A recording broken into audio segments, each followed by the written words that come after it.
नमस्कार। कभी सोचा है कि एक छोटा सा क्लिक या बस एक स्वाइप किसी बड़े क्रिमिनल केस का सबसे अहम सुराग कैसे बन सकता है? आज हम इसी की पड़ताल करने वाले हैं। डिजिटल सबूतों की उस छिपी हुई दुनिया की, जिसका सफर हमारे फोन से शुरू होता है और सीधा अदालत के फैसले पर जाकर खत्म होता है। अच्छा, जब हम क्राइम सीन के बारे में सोचते हैं तो क्या दिमाग में आता है?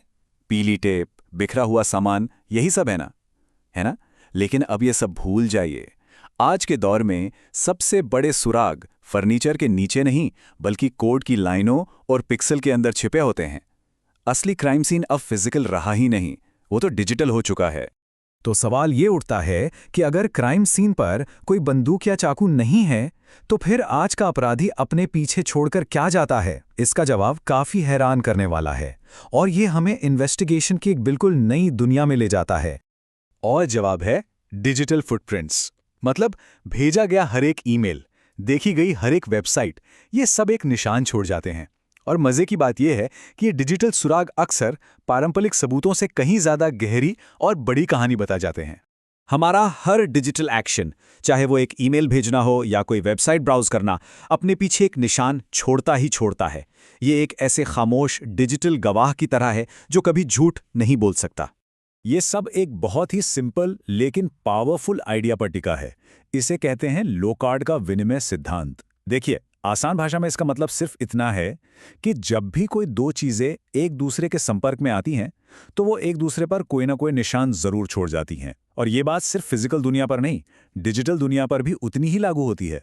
तो ये लोकार्ड का सिद्धांत असल में कहता क्या है? यही कि सबूत झूठ नहीं बोलते, वो तो बस होते हैं।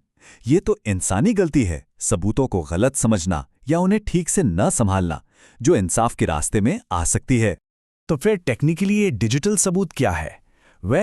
ये हमारे फोन पर एक टेक्स्ट मैसेज से लेकर लैपटॉप पर डिलीट किए गए डॉक्यूमेंट तक कुछ भी हो सकता है। सीधी सी बात है, अगर कोई चीज डिजिटल है और केस को सुलझाने में मदद कर सकती है, तो वो सबूत है। चलिए इसे और आसान बनाते हैं। ये सबूत उन डिवाइसों में छुपा होता है जिन्हें हम रोज इस्तेमाल करते हैं। हमारे कंप्यूटर की हार्ड ड्राइव, हमारे स्मार्टफोन, पेन ड्राइव और यहाँ तक कि डिजिटल कैमरों में भी। ये सब के सब सबूतों का खजाना हो सकते हैं। और ये सबूत दिखते कैसे हैं? ये आईपी एड्रेस हो सकते हैं, सिस्टम में कब लॉगिन किया गया, कौन कौन सी वेबसाइट्स देखी गईं, भेजे गए ईमेल, सिस्टम की लॉग फाइल्स या फिर तस्वीरें। ये सब वो डिजिटल टुकड़े हैं जो मिलकर एक पूरी कहानी बनाते हैं। लेकिन सुनिए, किसी डिजिटल फाइल का मिल जाना ही काफी नहीं होता। सिर्फ इसलिए कि सबूत मौजूद है, इसका ये मतलब बिल्कुल नहीं कि उसे सीधे अदालत में इस्तेमाल किया जा सकता है। इसके लिए कुछ बहुत सख्त नियम कानून हैं। इससे पहले कि कोई सबूत अदालत में माना जाए, उसे कई टेस्ट पास करने पड़ते हैं। सबसे पहला है सर्वश्रेष्ठ साक्ष्य नियम। ये नियम कहता है कि जब भी मुमकिन हो, आपको असली दस्तावेज ही पेश करना होगा, उसकी कॉपी नहीं, ताकि उसकी असलियत पर कोई शक न कर सके। लेकिन डिजिटल दुनिया इतनी सीधी भी तो नहीं है। कभी कभी ओरिजिनल फाइल मिलती ही नहीं, तो कानून इस बात को समझता है। कुछ खास मामलों में कॉपी को भी मंजूरी मिल जाती है। जैसे मान लीजिए ओरिजिनल फाइल खो गई हो या नष्ट हो गई हो, या फिर किसी ऐसे इंसान के पास हो जिस तक अदालत पहुंच ही नहीं सकती। पर कहानी यहीं खत्म नहीं होती। मान लीजिए कि एक स्वीकार्य कॉपी मिल भी गई, फिर भी उसे अदालत में मान्य होने के लिए कुछ और जरूरी टेस्ट पास करने ही पड़ते हैं। एक मजबूत डिजिटल सबूत को एक टेबल की तरह समझिए, जिसके 4 पैर होते हैं। पहला, स्वीकार्यता, मतलब क्या इसे कानूनी तौर पर हासिल किया गया।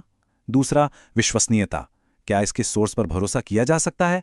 तीसरा, पूर्णता, क्या ये आधी अधूरी नहीं बल्कि पूरी कहानी बता रहा है। और चौथा, प्रमाणीकरण, क्या यह साबित किया जा सकता है कि यह असली है और इसके साथ कोई छेड़छाड़ नहीं हुई। एक भी पैर गायब हुआ तो पूरा केस गिर सकता है।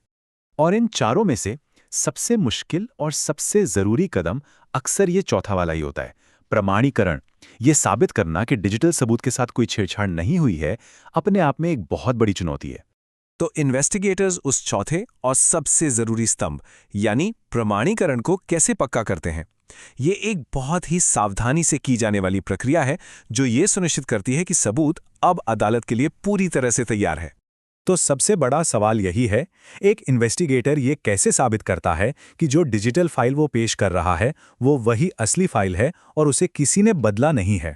इसका जवाब छिपा है एक सख्त 6 स्टेप्स वाली प्रक्रिया में। इन्वेस्टिगेटर्स को हर चीज का रिकॉर्ड रखना पड़ता है। जिस कंप्यूटर का इस्तेमाल हुआ वो भरोसेमंद था, डेटा सही तरीके से एंटर किया गया, उसे सुरक्षित ढंग से स्टोर किया गया और यहां तक कि इस्तेमाल किया गया सॉफ्टवेयर भी सटीक था। हर कदम पर जवाबदेही तय की जाती है। ये सारे स्टेप्स मिलकर एक ऐसी मजबूत कड़ी बनाते हैं जिसे चेन ऑफ कस्टडी कहा जाता है। इसे ना एक रिले रेस की तरह समझिए, जिसमें सबूत एक बैटन की तरह है और हर बार जब ये बैटन एक हाथ से दूसरे हाथ में जाता है तो उसे बाकायदा लॉग किया जाता है।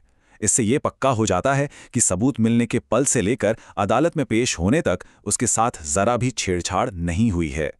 तो हमने डिजिटल सबूतों के इस पूरे सफर को देखा, डिवाइस में छुपे होने से लेकर अदालत के कड़े नियमों की कसौटी पर खरा उतरने तक। अब जरा इसके अंतिम निष्कर्ष पर आते हैं।